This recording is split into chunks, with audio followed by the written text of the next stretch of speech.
بسم اللہ الرحمن الرحیم الحمدللہ رب العالمین الصلاة والسلام علی رسولہ الکریم وآلہ الطیبین الطاہرین۔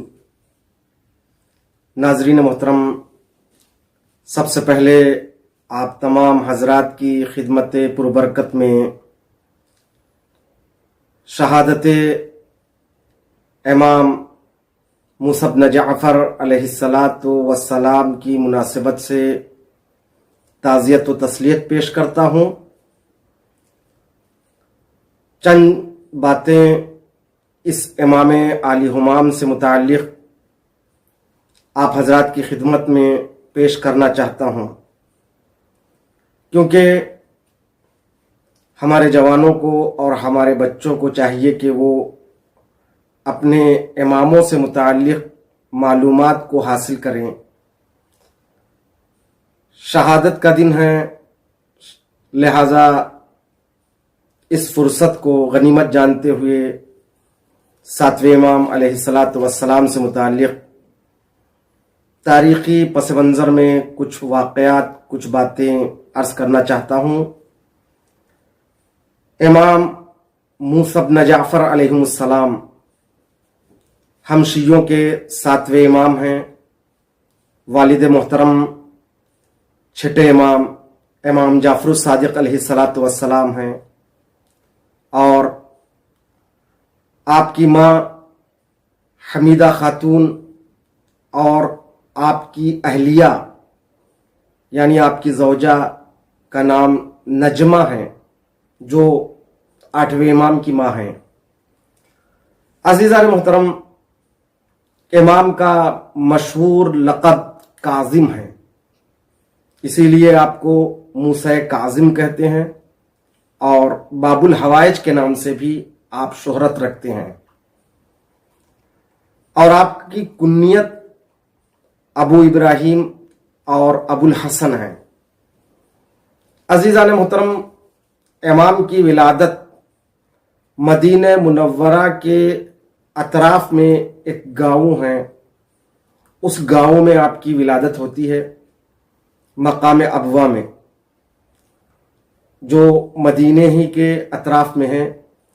سن 128 ہجری میں ولادت ہوتی ہے مدینہ منورہ میں، 128 ہجری،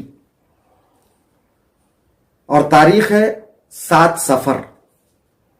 چونکہ 2 مہینہ 8 دن ہندوستان اور پاکستان میں غم منایا جاتا ہے، اسی لیے ساتویں امام کی ولادت کی محفل سفر کے مہینے میں نہیں ہوتی ہے، مگر تاریخی اعتبار سے آپ کی ولادت 7 صفر 128 ہجری اور مدینے کے اطراف میں ہوئی ہے۔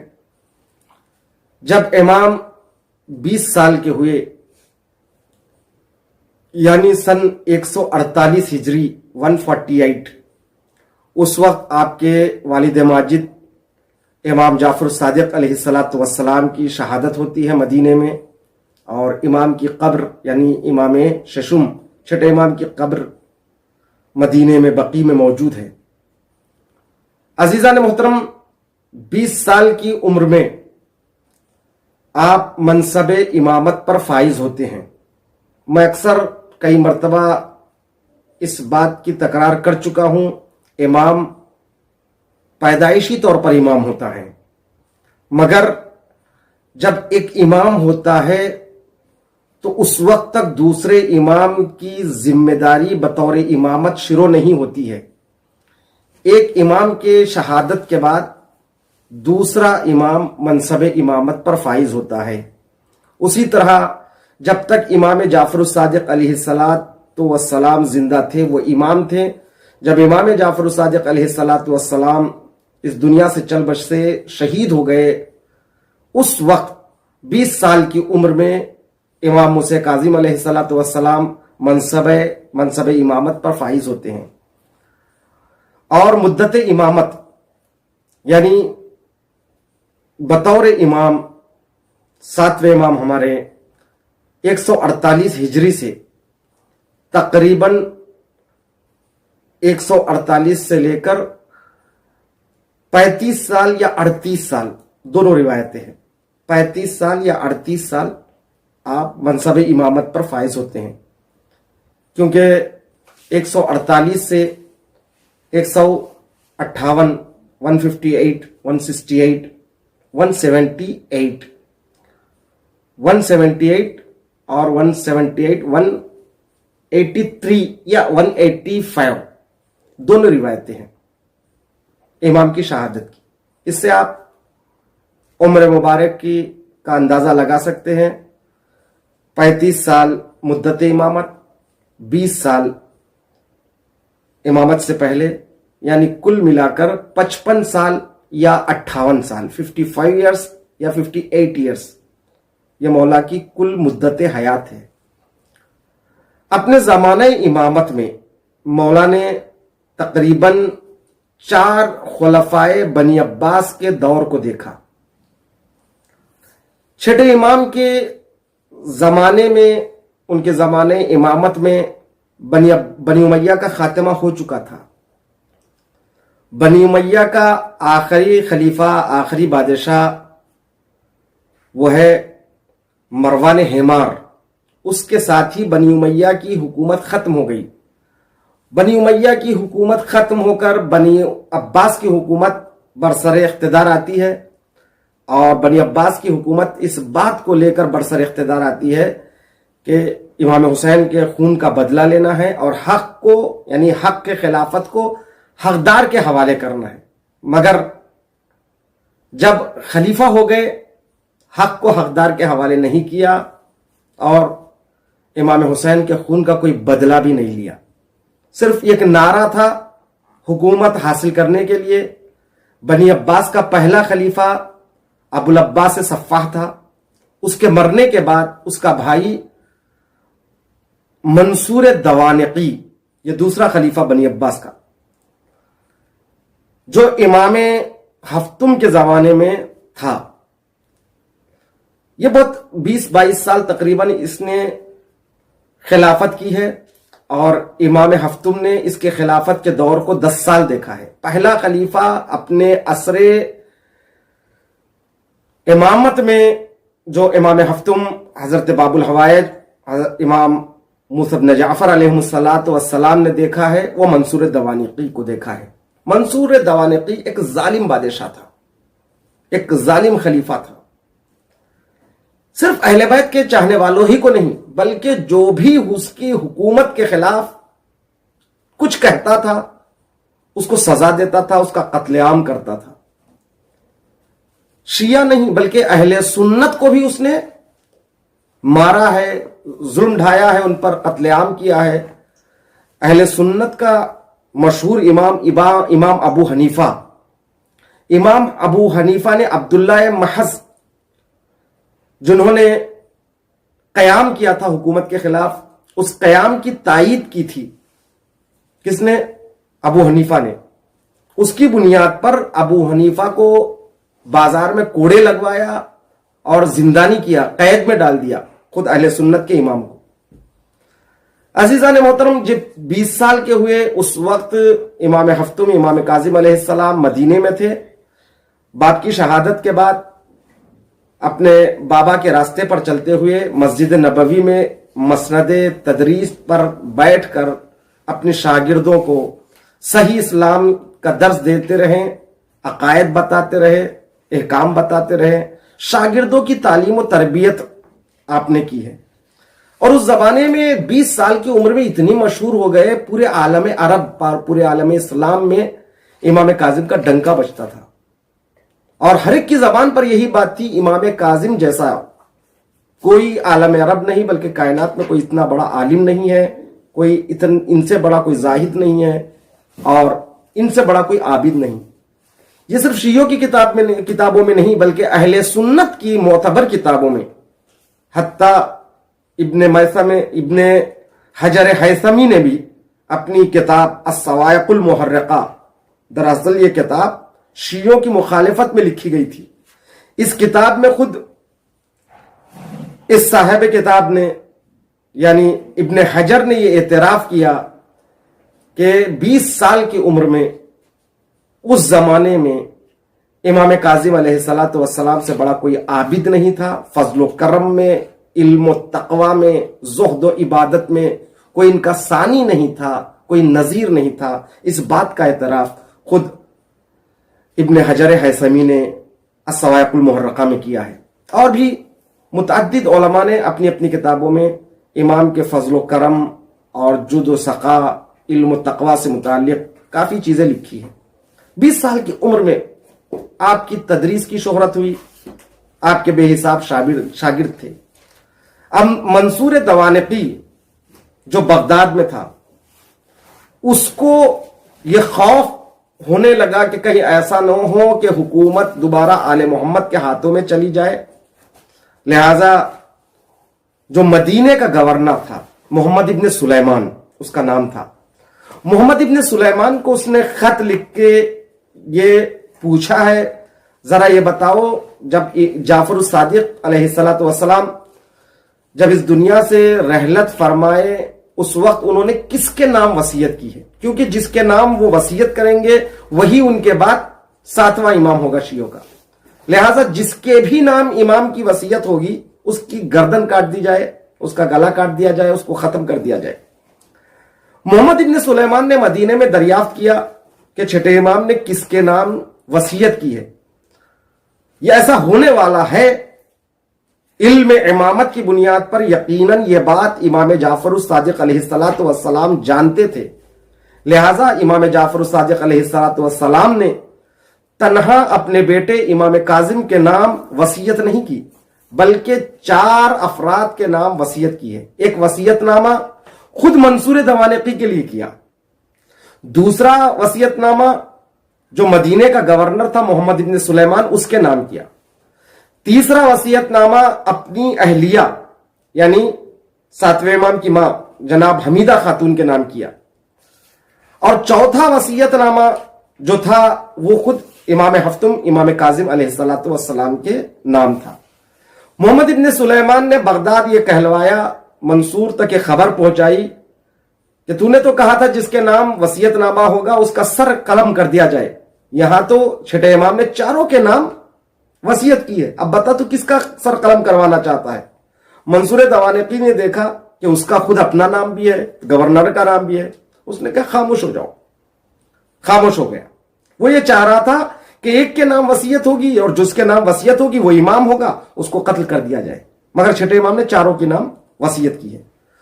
تو ابو منصور دوانقی یہ بڑا ظالم و جابر تھا. اس کا بیٹا منصور دوانقی کا بیٹا محمد مہدی یعنی مہدی عباسی یہ برسر خلافت آتا ہے، یہ خلیفہ بنتا ہے. جب وہ خلیفہ بنا کچھ دنوں تک اس نے عوام کو چھوٹ دی تھی، اس لیے کہ لوگ منصور دوانقی کے ظلم و ستم سے پریشان ہو چکے تھے. اس نے مہدی عباسی نے چالاکی یہ کی، شاید اس کے وزیروں اور مشیروں نے یہ مشورہ دیا ہے، اس پر عمل کرتے ہوئے اس نے تھوڑی سی راحت دی عوام کو. ظلم نہیں کرتا تھا ابتدائی دنوں میں. اس وقت تک اس نے اپنے روش کو نرم رکھا جب تک اس کی حکومت کے پائے مضبوط نہیں ہوئے. جیسے ہی اس کی حکومت کے پائے مضبوط ہو گئے، وہ کرسی پر اور تخت پر مضبوط ہو گیا، پھر وہ بھی اسی راستے پر چل پڑا جس راستے پر منصور دوانقی چلتا تھا، یعنی ظلم و ستم کا راستہ، بے انصافی کا راستہ، آل محمد پر ظلم کرنے کا راستہ، شیعوں کا قتل عام کرنے کا راستہ. جو بھی اس کے خلاف آواز بلند کریں اس کے سر قلم کر دینے کا راستہ، اس راستے پر چل پڑا مہدی عباسی بھی. عزیزان محترم، مہدی عباسی ایک ایسا بادشاہ تھا جو شراب پیتا تھا، جو رات رات بھر اپنے درباروں میں رقاصاؤں کا ڈانس دیکھتا تھا، رقص دیکھتا تھا، ناچ گانے سنتا رہتا تھا، غنا پسند تھا، تجمل پسند تھا، یعنی نئے نئے لباس پہننا اور بھاری بھرکم کپڑے پہننا، قیمتی زیور پہننا، قیمتی تحائف کو دینا لینا، بہت تجمل پسند انسان تھا. عزیزان محترم، وہ شراب کا عادی تھا. یہاں تک کہ جس وقت وہ مدینہ آیا تھا وہاں پر جو ہے 7ویں امام موجود تھے. تو 7ویں امام سے پوچھا اس نے کہ حرمت شراب پر کوئی اسلام میں دلیل ہے؟ تو امام نے اس کے سامنے سورہ اعراف اور سورہ بقرہ کی آیتوں سے استشہاد کیا، استدلال کیا. دیکھ، سورہ اعراف میں حرمت شراب پر آیت موجود ہے، سورہ بقرہ میں حرمت شراب پر موجود ہے آیہ کریمہ. تو عزیزان محترم، اس طرح اس کے بعد اس کا بھائی ہادی عباسی برسر خلافت آتا ہے. بہت جوان تھا، 20 سال کا بچہ تھا یہ بھی جب خلافت نشین ہوتا ہے. ہادی عباسی شروع ہی سے اوباش تھا، وہ بھی اپنے بھائی اور باپ کے راستے پر چلتے ہوئے ظلم کیا. اصلا اس کو حکومت کرنے کے طرز و انداز سے آگہی نہیں تھی. ہادی عباسی مہدی عباسی کا بیٹا، ابو منصور کا بیٹا مہدی، مہدی کا بیٹا ہادی، ہادی کا بھائی ہارون رشید. ہارون رشید جب آیا تو عزیزان محترم، ہارون رشید کے دور میں، جب اس دور میں امام کاظم علیہ السلام کو اس نے بغداد بلایا، بغداد میں امام تھے، تحت نظارت رکھا. یہ بڑا چالاک تھا ہارون رشید، یہ اتنا چالاک تھا، کھلے عام فسق و فجور کا عادی نہیں تھا، پیتا تھا شراب یہی بھی، ناچ گانے سنتا تھا، مگر لوگوں کے سامنے ایک اچھا چہرہ پیش کرنے کی کوشش کرتا تھا. یعنی رات میں شراب پیتا تھا، دن میں نماز پڑھاتا تھا، استغفار کرتا تھا، قرآن پڑھتا تھا، رات میں ڈانس دیکھتا تھا، لوگوں کے سامنے کچھ اور تھا. سخی بننے کی بھی بڑی تمنا تھی اس نے، وہ کھانے کا بڑا عادی تھا، رات کے دسترخوان پہ جو کچھ بچ جاتا تھا وہ دکھا کر لوگوں میں تقسیم کرتا تھا، غریبوں میں، اور اپنے آپ کو سخی کہلواتا تھا. اور یہ شریعت کا پابند نہیں تھا. اس کی ایک دلیل جو تاریخ میں لکھی گئی ہے وہ یہ ہے کہ اس کے باپ کی کنیز تھی، باپ کی کنیز پر یہ عاشق ہو گیا. اور یہ حکم شریعت ہے، اگر باپ نے کسی عورت کے ساتھ ہم بستری کی ہو تو بیٹے پر حرام ہے. تو ہم بستر شدہ باپ کی کنیز کو اپنی کنیزی میں لے کر اپنی کنیز مانتے ہوئے اس سے ہم بستر ہوتا ہے. اور یہ کرنے کے لیے اس نے پہلے جو ہے نا فتویٰ منگواتا ہے. اور درباری علماء تو تھے ہر چیز پر فتویٰ دینے کے لیے، حلال کو حرام کرنے کے لیے، حرام کو حلال کرنے کے لیے. تو یہ اس کا کیریکٹر بتا رہا ہوں. تو امام نے اپنے سلطنت میں، اپنے امامت کے عصر میں ان چاروں کو دیکھا ہے، ان چار خلیفہ کو دور کو، منصور دوانقی، اور اس کے بعد مہدی عباسی، ہادی عباسی اور ہارون الرشید. اور ہارون الرشید بڑا اچھا بنتا تھا. اس نے ایک مرتبہ امام سے کہا بلا کر، آپ کو میں فدق واپس کرنا چاہتا ہوں، ایک اچھا میسج پہنچانا چاہ رہا تھا. کہا امام اس کی نیت سے آگاہ تھے، وہ کیوں کرنا چاہتا ہے. امام نے کہا اگر میں تجھے فدق کے حدود کو بتا دوں، اس کے بارڈرز کو بتا دوں، اس کی سرحدوں کو بتا دوں، کیا دے گا؟ کہا بتائیے تو صحیح. دیکھیے اللہ اکبر، فدق کیا چیز ہے یہاں سے سمجھیے. جو فاطمہ زہرا سلام اللہ علیہا نے خلیفہ اول کے سامنے جا کر جو فدق کا مطالبہ کیا ہے، اس لیے کہ عربی میں فدق کہتے ہیں، ہم لوگ اردو کو فدق کہتے ہیں، لہذا میں دونوں استعمال کرتا ہوں، فدق اور فدق. تو فدق جو مدینے سے باہر کی سرزمین تھی، وہ صرف فدق نہیں تھی، وہ بلکہ پوری حکومت تھی. وہ فدق دینا یا حکومت دینا. اسی لیے جب ہارون رشید نے امام سے کہا کہ آپ فدق کے حدود بتائیے، بارڈرز بتائیے، میں آپ کو فدق حاصل کروں گا، تو امام نے اس وقت جو بارڈرز بتائے، اس کے 4 سرحدیں بتائی ہیں، وہ اس وقت کے حکومت کی 4 سرحدیں تھیں. مولانا نے فرمایا ایک سرحد اس کی عدن یعنی یمن ہے، دوسری سرحد سمرقند ہے، تیسری سرحد دریائے خضر ہے، اس کی چوتھی جو سرحد ہے وہ افریقہ ہے. یعنی اس وقت حکومت اسلامی جو خلیفہ بنا ہوا ہے ہارون رشید، اس کی حکومت جو ہے نا ان 4 سرحدوں کے اندر تھی. تو مولا نے پوری حکومت کی سرحدیں بتا کر کہا فدق دینا چاہتا ہوں یہ دے. تو گویا امام نے ایک میسج دیا، تو یہ فدق دے کر سوچ رہا ہے کہ تو نے حق دے دیا، حقیقت میں حق دینا ہے تو پوری حکومت ہمارا حق ہے، یہ سرحدیں ہیں. تو عزیزان محترم، اس طرح سے امام نے فدق کی حقیقت کو واضح کیا ہے. اور امام علیہ الصلوۃ والسلام کی اکثر زندگی قید میں، زندان میں، بغداد کے جیل میں کٹی ہے. آج بھی بغداد میں وہ زندان موجود ہے. بڑی سختیوں سے امام نے اپنے زندگی کو اس قید خانے میں گزاری ہے. مگر قید خانے میں رہتے ہوئے بھی امام نے دین اسلام کی ترویج کی ہے، مذہب حقہ کی ترویج کی ہے، شیعوں کو بچایا ہے، احکام پہنچایا ہے. عزیزان محترم، امام کے ایک شاگرد تھے علی ابن یقطین، جو بنی عباسی کے دور میں کوفے میں پیدا ہوئے تھے. یقطین جو تھے وہ بنی عباس کے خلافت کے دور میں ایک سیاسی شخصیت مانے جاتے تھے اور حامی تھے بنی عباس، بنی امیہ کے. بنی امیہ کے زمانے میں یقطین جو ہے ان کے دربار میں رہا کرتے تھے. ایک سیاسی شخصیت تھے، ایک پوزیشن تھی ان کی. بنی امیہ کے حامی اور مددگار تھے. علی ابن یقطین، یقطین کے بیٹے علی ابن یقطین، انہوں نے امام کی شاگردی اختیار کی تھی، درس حاصل کیا تھا اور یہ شیعہ ہوئے تھے. مگر تقیے میں رہتے تھے، سب کو پتا نہیں تھا یہ شیعہ تھے. لہذا بچپنے سے یہ سیاست میں رہے ہیں اور امام کی شاگردی بھی حاصل تھی، تو سیاست کا ہنر بھی جانتے تھے اور اس کے ساتھ ساتھ جو ہے نا امام سے انہوں نے علم و ادب کو سیکھا ہے. شیعہ بھی تھے. تو بہرحال ہارون رشید نے ان کو وزیر اعظم مقرر کیا، وزارت کا عہدہ دیا. تو انہوں نے وزارت کا عہدہ قبول نہیں کیا.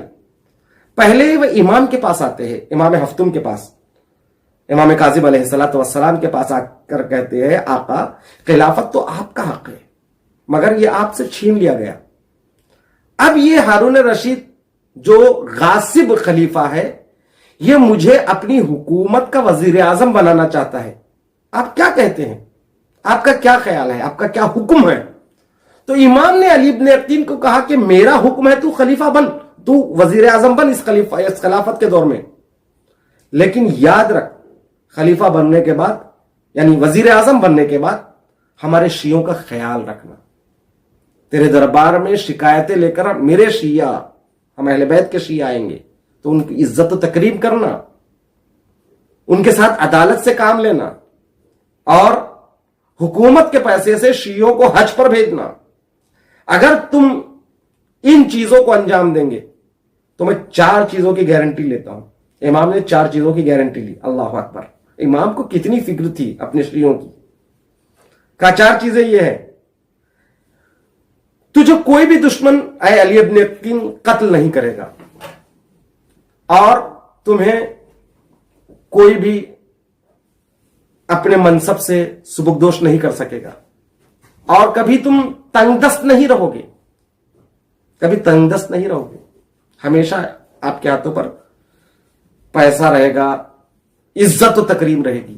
امام نے یہ ضمانت لی ہے، اگر تم میرے شیعوں کے کام کرتے رہو گے تمہاری عزت کی ضمانت، تمہارے عمر کی ضمانت اور تمہارے دولت اور تمہارے رزق کی ذمہ داری میں لیتا ہوں. امام نے لی ہے. اسی طرح امام ہر موقع پر علی ابن یقطین کو بچاتے رہے. ایک مرتبہ کا واقعہ ہے کہ علی ابن یقطین کے دربار میں کام کرنے والا ہے خدمت گزار. وہ خدمت گزار کچھ خیانت کرتا ہے تو علی ابن یقطین اپنے دربار سے اس کو نکال دیتے ہیں. جب دربار سے نکالتے ہیں تو وہ یہ سوچ لیتا ہے کہ میں ہارون رشید کے پاس جا کر یہ بتا دوں، کیونکہ حقیقت جانتا تھا وہ علی ابن یقطین کے بارے میں. علی ابن یقطین شیعہ ہے. علی ابن یقطین اپنی حکومت کا جو ان کے پاس پیسہ آتا تھا اس کا خمس نکال کر مدینے امام تک پہنچاتے تھے. اور اسی طرح جو ہارون رشید کے سامنے سے ہارون رشید جو کچھ لباس فاخرہ عطا کرتا تھا وہ امام تک پہنچا دیتے تھے. امام اسے بیچ کر اس کے پیسے سے غریبوں کی مدد کرتے تھے. تو عزیزان محترم یہ سب چیزیں وہ خادم جانتا تھا. لہٰذا اس نے یہ سوچا کہ میں جا کر شکایت کر دوں، ہارون رشید کو بتا دوں کہ دیکھو آپ نے جس کو وزیر اعظم بنایا ہے وہ شیعہ ہے، وہ امام مانتا ہے. حضرت موسی بن جعفر علیہ السلام کو یہ بتانے کی کوشش کی، لیکن امام علم غیب سے جانتے تھے ایسا ہوگا. لہذا امام نے لباس فاخرہ کو واپس کر دیا تھا. یہ تمہیں کام آئے گا، تم اپنے صندوقچے میں رکھنا. اور امام نے کہا کہ یہ ٹائم سے یہ ٹائم تک اہل سنت کی طرح وضو کرنا. اہل سنت کی طرح وضو کا مطلب یہ ہے کہ ہم لوگ کوہنی سے لے کر ہاتھوں تک ہاتھ دھوتے ہیں. اہل سنت اوپر سے نیچے کی طرف یوں دھوتے ہیں. تو امام نے علی ابن یقین کو حکم دیا جب تک میں پیغام نہ پہنچاؤں تب تک اہل سنت کی طرح وضو کرنا. یہ بات علی ابن یقین کو سمجھ میں نہیں آئی مگر امام کا حکم تھا. تو عزیزان محترم کبھی کبھی ہمیں باتیں سمجھ میں نہیں آتی ہے ایسا امام نے کیوں کہا. وہ امام ہی جانتے ہیں, اس کی مصلحت امام ہی جانتے ہیں. بہت سی اسلام میں ایسی احکام ہیں اس کی مصلحت سے ہم آگاہ نہیں ہیں. ہمیں مصلحت کو جاننے کی کوشش کرنے کی ضرورت نہیں. جب امام کا ظہور ہوگا انشاءاللہ ہم مصلحتیں پوچھ لیں گے, مگر جب تک امام سامنے نہیں ہے امام نے جتنا کہا اس پر ہمیں عمل کرنا ہے. علی ابن یقین کو اہل سنت کی طرز پر وضو کرنے کے لیے کہا. لباس فاقرہ کو صندوق میں رکھ دیا اور اہل سنت کی طرح وضو کرنے لگے. یہ خادم جو گیا تھا ہارون رشید کے پاس جا کر کہنے لگا کہ آپ کو پتا نہیں آپ کا وزیر اعظم جو ہے نا آپ کا آدمی نہیں ہے, یہ امام کا شیعہ ہے. ایک شیعہ کو آپ نے ایک شیعہ کو, ایک رافضی کو آپ نے حکومت کا وزیر اعظم بنایا ہے. تو ایک مرتبہ ہارون نے کہا اگر تیری بات سچ نکلے تو صحیح کہہ رہا ہے تو میں علی ابن یقین کی گردن اڑا دوں گا, اگر تو غلط کہہ رہا ہے تو میں تجھے سزا دوں گا. تو خادم نے کہا کہ آپ آزما لیجئے, ان کو دیکھ لیجئے, ان کی عبادت کا انداز دیکھیے, ان کے وضو کا انداز دیکھیے. آپ جو لباس فاقرہ ان کو دیتے تھے نا وہ بھی امام تک پہنچا دیتے تھے. ایک مرتبہ اتنا سننا تھا ہارون رشید نے یہ طے کیا, جاسوس لگا دیا علی ابن یقین کے پیچھے کہ دیکھو یہ کیسے وضو کرتے ہیں, اور اس کے ساتھ ساتھ یہ بھی کہلوایا جو لباس فاقرہ میں نے آپ کو عطا کیا تھا وہ واپس کرے. تو فوراً اس وقت اس لباس فاقرہ کو, فاقرہ کہتے قیمتی کو, اس قیمتی لباس کو علی ابن یقین نے پیش کر دیا ہارون کے سامنے, دیکھ یہ میرے پاس ہی موجود ہے. اور جاسوس نے بھی ہارون سے بتا دیا نہیں وہ شیعہ نہیں ہے, وہ تو الٹی وضو کرتے ہیں, اہل سنت کی طرح وضو کرتے ہیں. اس کے بعد وہ جو جاسوسی کرتا ہے خادم اس کی سزا ہو جاتی ہے. یہ تھی امام کی مصلحت, کیونکہ امام نے ضمانت لی تھی کہ کوئی بادشاہ تمہارا سر قلم نہیں کر سکتا, بے آبرو نہیں کر سکتا. تو عزیزان محترم اس طرح علی ابن یقین کے ذریعے سے امام نے شیعوں کی مدد کی. آج بھی ہمارے شیعوں کے لیے ایک پیغام ہے, حکومتوں میں جو لوگ ہوتے ہیں ان کو چاہیے کہ حکومت کے عہدوں پر رہتے ہوئے جو بھی ان کی پوزیشن ہے حکومت میں اس پوزیشن کو سنبھالتے ہوئے شیعوں کی مدد کرے, اسلام کے لیے کام کرے. ایسا نہیں کہ آپ حکومت میں آ گئے ہیں تو اپنے بھائیوں کو, اپنے شیعوں کو فراموش کر دیا. امام اس کو کبھی معاف نہیں کریں گے. امام کے دور کے عجیب و غریب واقعات ہے. آپ نے بشر حافی کا واقعہ, ایک مرتبہ امام علیہ السلام گزر رہے تھے, ایک دیکھا کہ ایک محل سے ناچ گانے کی آواز آ رہی ہے اور کنیز باہر آتی ہے. کنیز سے امام نے پوچھا بتا یہ گھر آزاد کا ہے یا غلام کا ہے؟ تو اس نے کہا نہیں یہ کوئی غلام نہیں, یہ آزاد آدمی کا ہے. تو کنیز سے امام نے کہا ٹھیک کہہ رہی تو, آزاد ہے تبھی تو ایسا کر رہا ہے. جب کنیز گھر میں جاتی ہے تو اس کا مالک جو بشر حافی تھا, بشر نام تھا, بشر یا بشر, وہ پوچھتا ہے باہر جا کر تو دیر آنے میں کیوں لگائی, کس سے بات کر رہی تھی؟ اس نے کہا ایک شخص ہے اس نے یہ سوال کیا اور پوچھا کہ یہ گھر کس کا ہے, آزاد کا ہے یا غلام کا ہے؟ تو میں نے کہا آزاد کا ہے. تو اس نے یہ جواب دیا. اتنا سننا تھا اسے سمجھ میں آ گیا وہ کون تھے. ایک مرتبہ وہ ننگے پیر دوڑتا ہوا پیچھے پیچھے دوڑا, امام آگے بڑھ چکے تھے, امام کی خدمت میں گیا. آقا آپ کا جملہ میں سمجھ گیا, آپ یہ کہنا چاہتے ہیں میں آزاد ہوں بالکل. آقا مجھے معاف کر دیجئے, میں آزاد نہیں ہوں, اللہ کا بندہ, میں توبہ کرتا ہوں, میں آج کے بعد گناہ نہیں کروں گا. عزیزان محترم امام کے ایک جملے نے کیسا اثر کیا. ننگے پیر دوڑتا ہوا گیا تھا اور وہیں سے گھر کو ترک کر کے ننگے پیر چلا گیا وہ ایک پہاڑ پر, وہیں بیٹھ کر زندگی بھر وہ توبہ کرتا رہا. حافی کہتے ہیں عربی میں ننگے پیر کو, اس کا نام ہی پڑ گیا بشر حافی. عزیزان محترم امام کے ایک جملے نے اس کی زندگی کو بدل ڈالی. اسی طرح عزیزان محترم امام کے قریب جو بھی آتا تھا امام کے کردار کی جھلک جس پہ پڑ جاتی تھی وہ انسان بدل جاتا تھا. آپ نے دیکھا زندان میں ہارون رشید نے امام ہفتم امام کاظم کو بدنام کرنے کی کافی کوششیں کی ہے. یہاں تک کہ زندان میں خوبصورت کنیز کو بھیجتا ہے ہارون رشید تاکہ امام اس کو دیکھے, اس کی طرف متوجہ ہو جائے, اور ساتھ میں روزنہائے زندان یعنی زندان کے جو روزن, جو سوراخ, جو کھڑکیاں تھی اس پر جاسوسوں کو رکھ کے امام کو بدنام کرنا چاہتا, کیونکہ امام کا زہد و تقوی شہرا آفاق تھا, سب جانتے تھے امام زاہد ہے, عالم ہے, متقی ہے. اور یہ خود ہارون رشید کیسا تھا؟ یہ شرابی کبابی تھا, مگر دنیا کے سامنے اپنے آپ کو پرہیزگار بتاتا تھا. الٹا اسی طرح جیسا خود ہوتا ہے ویسا دوسرے کو سمجھتا ہے.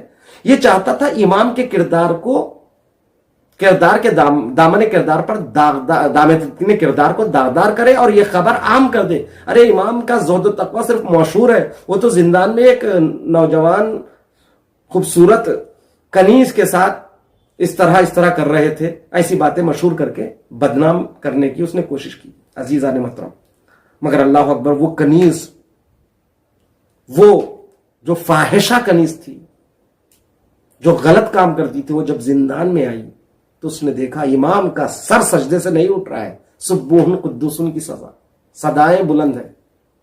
امام ایک لمحے کے لیے بھی اس کنیز کی طرف آنکھ اٹھا کر امام نے نہیں دیکھا ہے. وہ بار بار وہ کنیز لبھاتے رہی, امام کو اپنی جانب متوجہ کرتے رہی, لیکن امام نے اس کی جانب نہیں دیکھا. امام روتے جا رہے ہیں. اللہ اکبر, امام روتے جا رہے, عبادت کر رہے ہیں. اس امام کی عبادت کو دیکھ کر, امام کی گریہ زاری کو دیکھ کر, امام کے زہد و تقوی کو دیکھ کر, جو کنیز, جو فاحشہ, جو امام کو بدنام کرنے کے لیے آئی تھی, وہ خود بدل کے عابدہ بن گئی.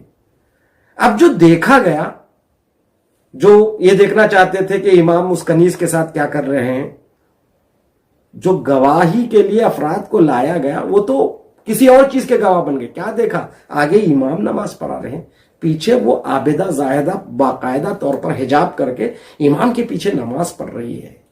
اللہ اکبر. دیکھیے یہ امام کی کردار کی جس پر جھلک پڑ جائے اس کی زندگی بدل جاتی ہے. جب وہ داخل ہوئی تھی زندان میں تو فاحشہ تھی, مگر جب باہر گئی تو عابدہ اور زاہدہ بن گئی. یہ فخر یوسف ہے. یوسف اور فخر یوسف میں فرق یہی ہے, یوسف نے زلیخا سے اپنے دامن کو تو بچا لیا, مگر اس وقت زلیخا کو بدل نہیں سکی. مگر امام کاظم فخر یوسف ہے جنہوں نے اپنے دامن کو بھی داغدار ہونے سے بچا لیا اور اس کو بھی جہنم میں جانے سے بچا لیا. عزیزان محترم, اس امام کی شہادت کے دن ہے. اللہ اکبر. بہت دور دور جو بھی ہوتے تھے ان کا خیال رکھتے تھے, کہاں ایران اور کہاں پر بغداد, کہاں پر مدینہ.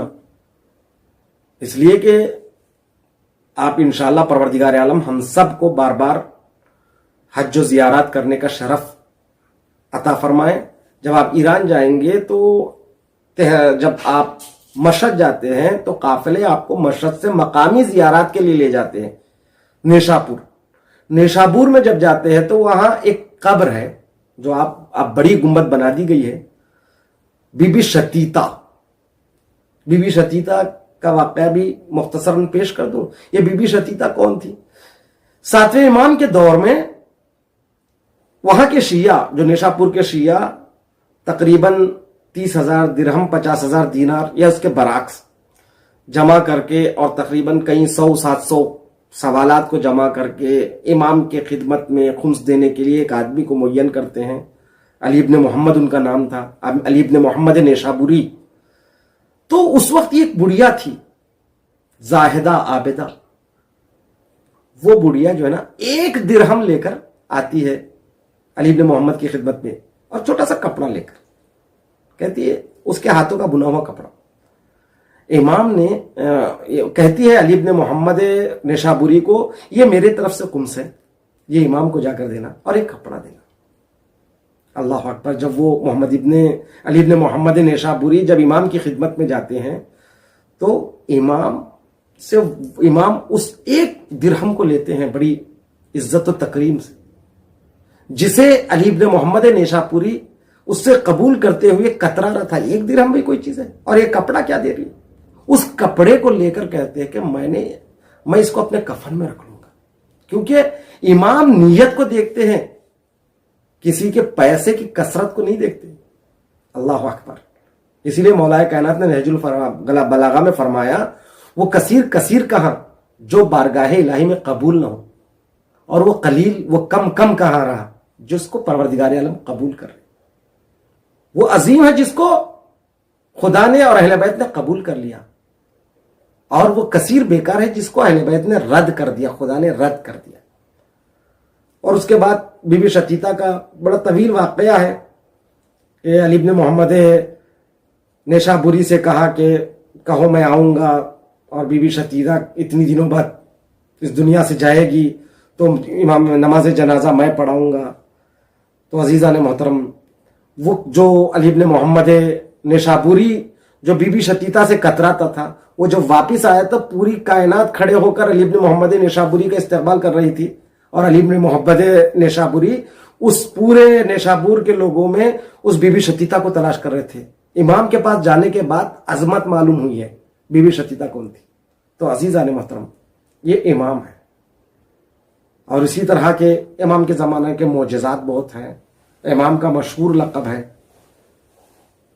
باب الحوائج ہے، انہوں نے کئی چاہنے والوں کی حاجتوں کو پورا کیا ہے، اور آج بھی ان کے دروازے سے حاجتیں پوری ہوتی ہیں۔ یہ جہاں مدفون ہے اس شہر کو کاظمیہ کہتے ہیں، ہم کاظمین کہتے ہیں۔ اسی کاظمین میں قبر مطہر ہے، اور اسی قبر مطہر کے بغل میں، یعنی اسی جالی میں، آپ کے پوتے کی بھی قبر ہے، یعنی نوے امام کی۔ آپ کے بیٹے امام رضا علیہ السلام مشہد میں ہیں، 8ویں امام کے بیٹے نوے امام محمد تقی کی قبر بھی وہیں پر موجود ہے، یعنی دادا اور پوتے کی قبر ایک ساتھ ہے کاظمین میں۔ 2 گنبدیں آج بھی نظر آتی ہیں کاظمیہ میں۔ تو عزیزان محترم،